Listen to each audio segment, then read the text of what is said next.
Hey gang, today we are going to be replacing the front wheel hub on a 2016 Subaru Outback. These are notoriously difficult to get off.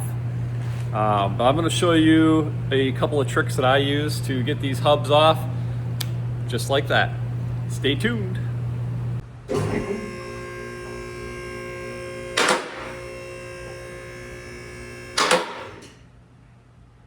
First thing we're going to do is remove the front wheel. It's a 19 millimeter.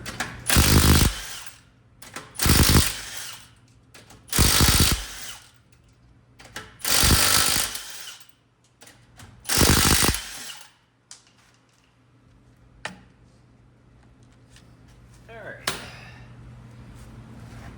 Once we have the wheel off, all right, first thing we're going to do is remove the brake caliper. It's a 14 millimeter socket.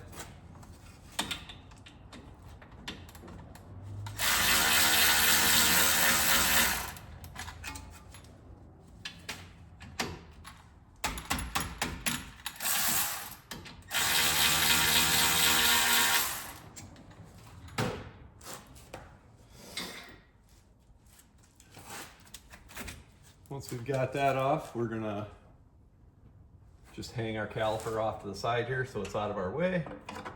Find a good spot for it. Ooh, he's got some crusty brakes.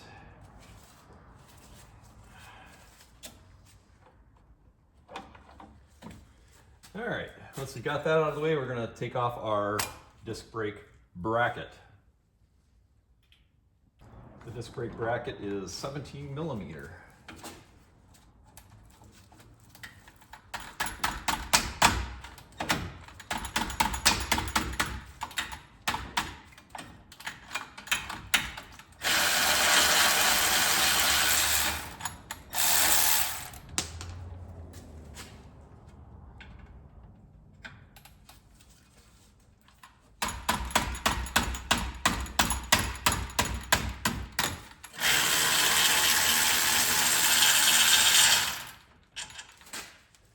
All right, once we have that off, we're going to set this aside. All right, to assist us getting this brake rotor off, it definitely has to come off next. We've just got some 8 millimeter bolts. They're just the M8 bolt. And on the surface of the inside of the rotor, there are threaded holes to help you get this brake disc off, because it's rusted into place like everything is on a Subaru, especially in Wisconsin. All right, so we're gonna go tighten these up a little bit.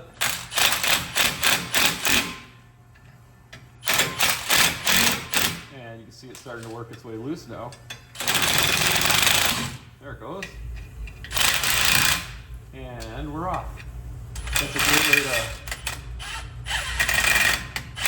remove the rotor without having to take a sledgehammer to it and beat the crap out of it. If you beat on it, you're probably going to have to replace it. So that is the best way to remove the brake rotor. Now, once that's off, we're going to take off our ABS sending unit here. Some people say it's not necessary to remove this sensor, the wheel speed sensor, but I have seen plenty of them break when the hub interferes with the magnetic tip. So this is just a 10 millimeter bolt holding this in place, and actually I am going to loosen up this restraint up here, give us a little more slack. All right, now that I got that wire, a little bit of slack on there.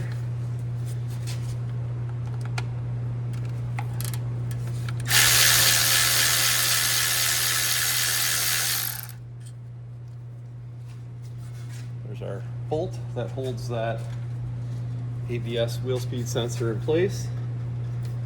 Now we got to wiggle that out of there without damaging it. That's the the hard part. There's risks in everything. If you leave it in, you risk damaging it. If you take it out, you risk damaging it. But I found 7 times out of 10 taking it out seems to be the right decision.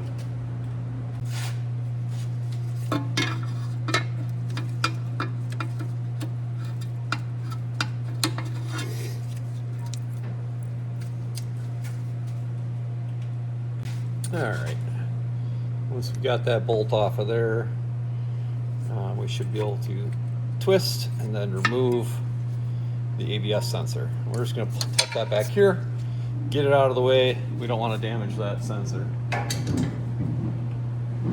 Now that we have that sensor out of the way, we're going to go ahead and remove our 4 hub retention bolts back here. They're a little bit difficult to get to. This is the front side, and then the back side is on the other side. We'll show you that side in a second, but let's get these 2 out that we can see right now, and then we'll turn it. I'll remount the camera and show you where the other 2 are. All right, I got my micro impact on here.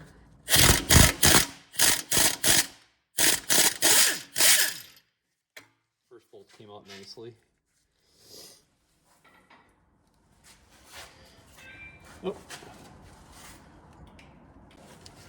All right, now we're going to attempt to get to this lower unit.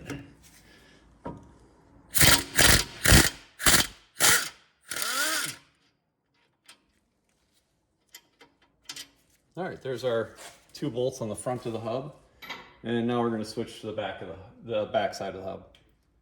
A little bit less room to work here, so hopefully you can see what I'm doing okay. We're just going to remove those other 2 bolts on the rear side of the hub.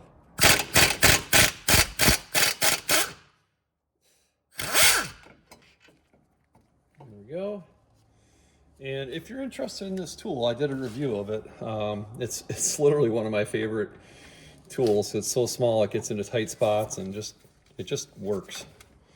So, let's see here. Let me get this caliper moved out of the way a little more.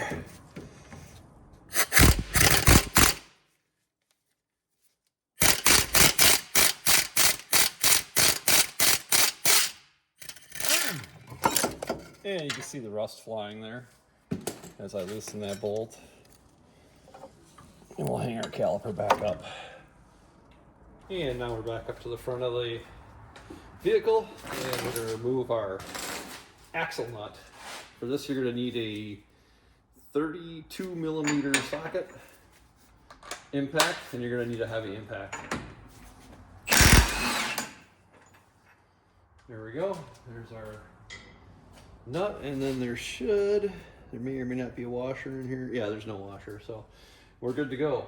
All right, this is where it gets exciting. This is where the technique that I use differentiates from what everybody else out there is doing. We can get this hub off fairly efficiently. So here we go. All right, for this next part of the job, you're going to need a cutoff wheel or a hacksaw or a nail file, or whatever, something to cut through this stud. So we're going to go ahead and cut this stud right off.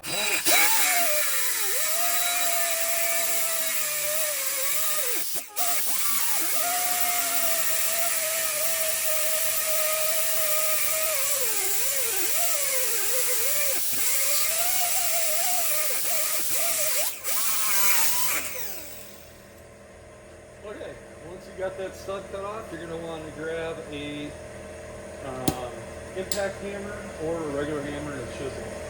Either one. Now, what we need to do is drive that stud out of this wheel bearing assembly, and we're also going to want to loosen up our CE axle. So, I'm just going to use a little bit of an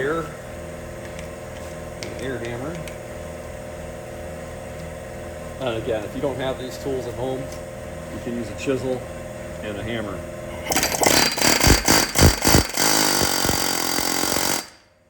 So that moved just fine. So we're able to move on to our stud now.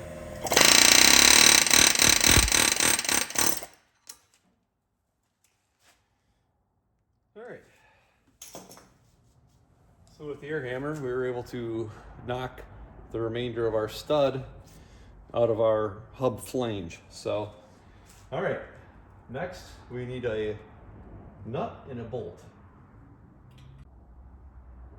Okay, so after years of struggling with these Subaru hubs, we finally have a pretty good system for getting them out. And so basically what we do is we take a bolt and we're going to push against the knuckle and try and separate this wheel hub and bearing assembly. Now the way I do it is I just take a really strong bolt, class 8 or above, and a nut, and just simply go behind the flange. That's the stud we just removed. And now I've got a bolt, and we're going to push against this nut, and we're going to try and drive this bolt into the knuckle, pushing it against the flange. And the theory is it should pop this out. Let me grab my impact, and oh, what did I do with? Oh yeah. Never mind. All right, so here goes. Hopefully this is visible because I can't see my camera. You can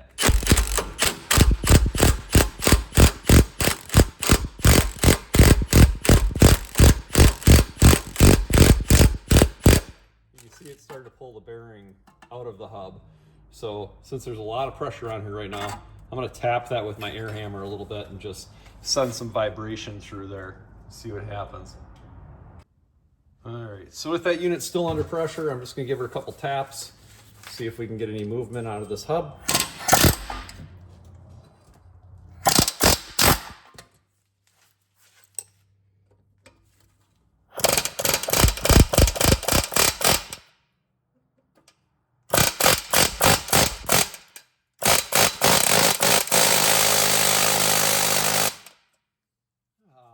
Didn't that sound wonderful? All right, we're starting to see what appears to be a little bit of separation here finally on this unit that has decided to seize itself together. Oh, thanks to the Wisconsin salt. And we're just going to tighten it up some more, see what happens.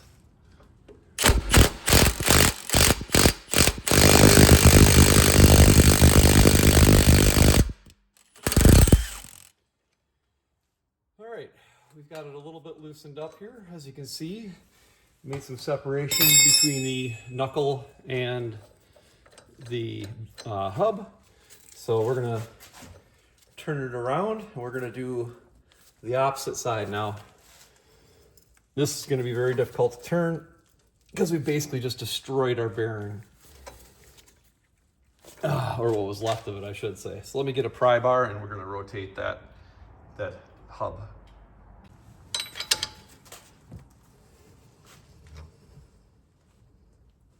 All right, so now we've got our hub turned 180 degrees, and I'm just gonna move the camera so you can get a better angle. All right, so hopefully you can see this okay. All right, so we're just gonna do the same thing on the bottom of this hub here. Get the bolt to make contact with the knuckle. And that looks pretty good. I'm just gonna double check. That looks fantastic actually. And now we're just gonna do the same thing on the bottom that we did on the top. Gonna put our wrench on there. I really hope this is turning out because I cannot see my camera.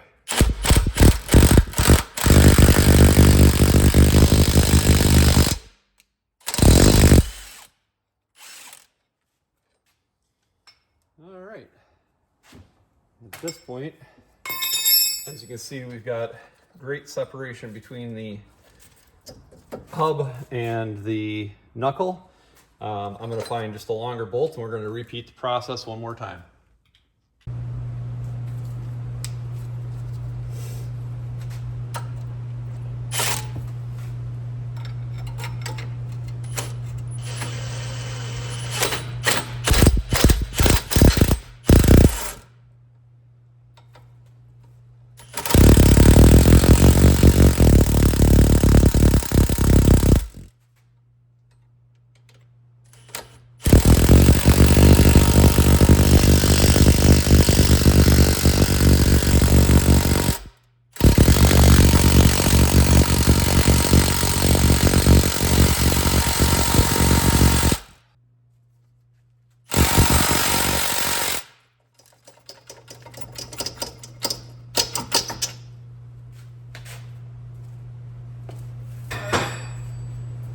worry about getting that bolt off once we're off the car.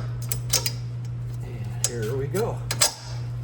There we go. That is the easiest way that I know of to remove a hub from a Subaru. So, alright guys, so by far, that's the easiest way that I know of to remove a hub from a Subaru. I remember wailing on these things with a hammer for hours and hours, and literally this was a 20-minute job. Hubs off, putting a new one on is super easy, so it's just literally the reverse of what we just did. So if you have any questions or comments, please leave your comments below or questions below. If you have other suggestions or better ways to do this, let me know. Also, please like this video if it helped you. I've been doing this for a long time, and this is by far the easiest method I have found. So I really hope it helped you, especially some of you do-it-yourselfers in your driveway. This can be a very frustrating process, so hopefully it helped you. If it did, please like the video, and for other great videos, please subscribe. Thanks. Have a great day.